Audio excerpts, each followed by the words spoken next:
Hello everybody, this is Chief Meteorologist Andrew Pinero here with an overdue video, but it has helped with the content overall for the video. This is the 6-month review of the 2024 Tesla Model Y.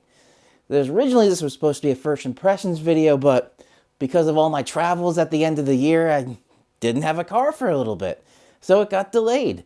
And now I've had it through the winter, or through most of the winter, through the snow, so I have a really good handling, pun intended, of the car itself. So, this video is going to be a 6-month review on the 2024 Tesla Model Y. They did, yes, just announce that they are putting out the refresh of this.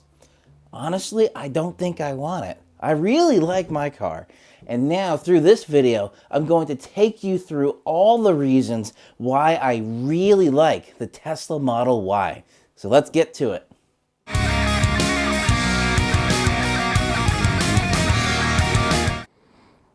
Alright, the exterior looks of this are really good.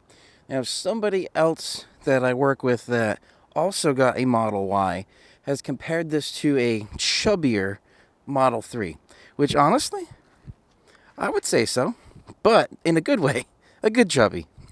It looks really sleek, and somebody else that is a Pokemon fan compared this to Bulbasaur. It's a bulbous car, but bulbous also in a good way. There's really no bad line, no bad curve. Like, all of this looks very sleek, but also that means it's very aerodynamic. So all these lines and all these curves make it have one of the lowest coefficient of frictions of any car out there. So this, I think, is a really good looking car, but this is a good example of where form and function work together. The form of this car and the function of this car are really good. So exterior wise, I really like this. Similar to the Model 3, a little bit higher, so more ground clearance, which is good because it is basically a crossover SUV. But a really nice looking car. No wonder why it's the #1 selling car in America, or in the world right now. All right, so let's get inside the car and now take a look at the interior.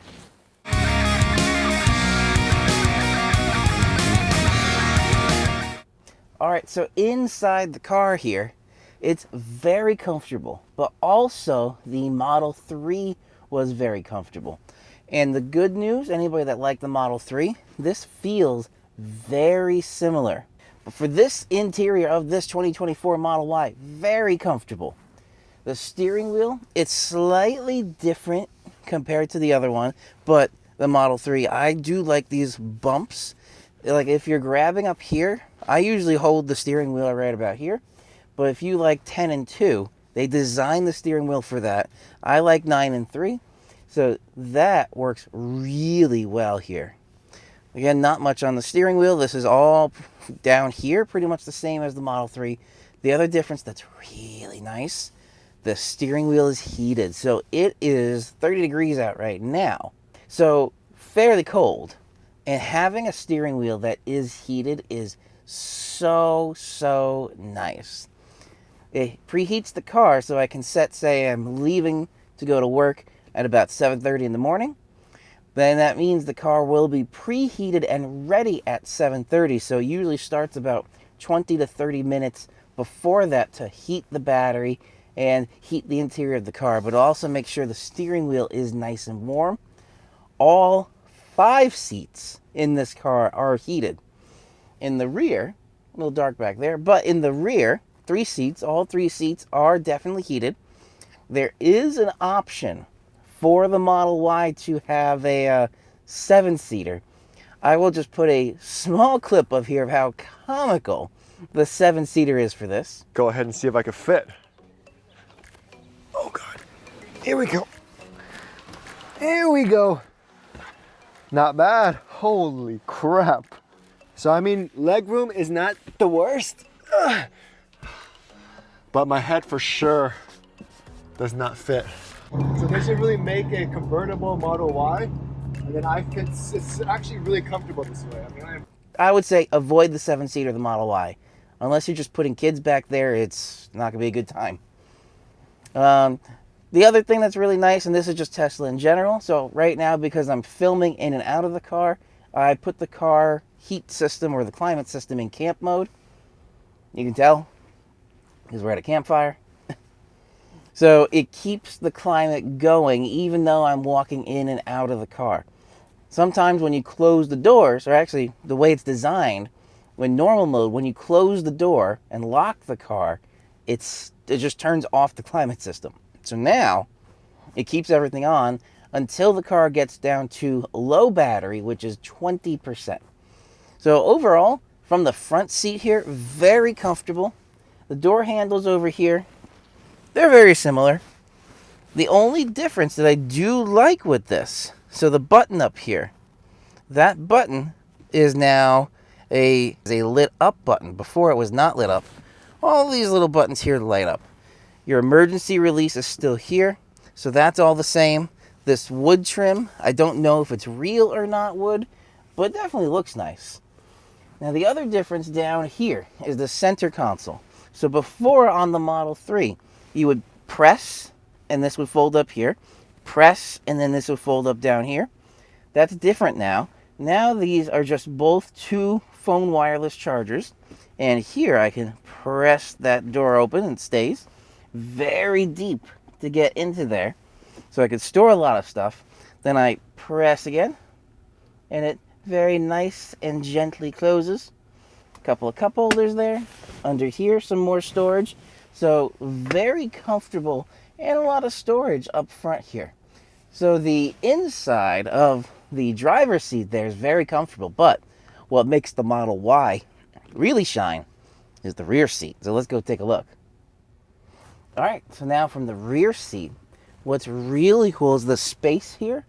The Model Y is a longer car than the Model 3. And you can feel it definitely in the rear seat. So I have the front seat set up the way in my driving position. I'm 5'10". And here, look at all this space between my knees and the back of the driver's seat. There's so much space here. The other thing with electric cars, there's no drive shafts. So I can put my feet down and through here. So if you're sitting in the middle seat, you got a footwell. I can even kind of just sit up in the corner here, stretch out my legs, and this is very comfortable like this. This is the Model Y rear seat is a very comfortable spot to just sit and chill in. The one thing that is nice is the design of the rear. What I'm going to say now is the trunk, and when you fold down these seats, because they do fold down, it folds down to a full-size bed. And Tesla does sell a Model Y accessory that is an inflatable air mattress, a full-size air mattress designed to fit exactly in the rear here. So you can actually go camping or like overnight staying with this while it's in camp mode and be very comfortable. And while you're laying down, you have this panoramic roof. Now you may have seen me do videos on this before, but this roof there is no pillar at all. This is all just glass. And when you're laying down like this, it's so nice, especially as a weatherman. If there's a storm and I'm outside in the storm, I can lay down, look straight up at the storm through the glass. I don't know how it is with hail. It is Tesla's armor glass, so it's designed to withstand rocks and stuff that come and road debris that comes up. I don't want to find out. So anyway, very comfortable back here, and I'll show you real quick how I would nap in here, because I have napped in here with work. All right, so each of these sections can be folded down individually. So let's start with this one. I would Go over here, grab that lever. That brings that seat down. Here, for the middle seat, there's a lever behind here that folds down. And once these two are folded down, that is enough for me to slide on in. And that's basically a twin size bed. I would scoot over here and nap over there. So this is a good working space back here. And you can see it looks fairly big, but you don't understand how big it is until you get back there. So let me show you fully what the trunk looks like without that shelf. So once that opens, this is how big that trunk is. It is incredibly big.